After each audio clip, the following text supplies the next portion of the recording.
ਇਹ social media की जानी पहचानी शख्सियत हकीम बाबर साहब आ। मैंने सारा जूस पिया, उसके बाद मुझ पे बेहोशी तारी हो गई।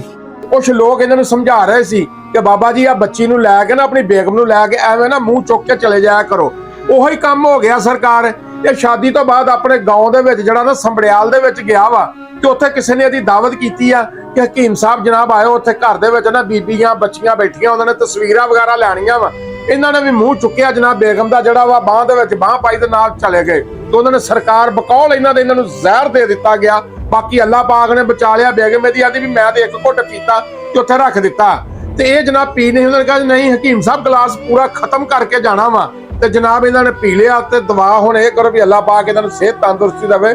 ਹਕੀਮ ਸਾਹਿਬ ਤੁਸੀਂ ਵੀ ਕੁਛ ਐਵੇਂ ਮੂੰਹ ਚੁੱਕ ਕੇ ਨਾ ਤੁਰ ਪਿਆ ਕਰੋ, ਕੋਈ ਧਿਆਨ ਕਰਿਆ ਕਰੋ। ਤੁਹਾਨੂੰ ਪਹਿਲੇ ਲੋਕ ਆਂਦੇ ਸੀ ਨਾ ਕਿ ਬਾਬਾ ਤੇਰੇ ਕੋਲ ਲੋਕਾਂ ਨੇ ਖੋਹ ਲੈਣੀ ਆ ਤੇ ਉਹੀ ਕੰਮ ਕਰਨ ਦੀ ਪੂਰੀ ਕੋਸ਼ਿਸ਼ ਹੋਈ ਆ।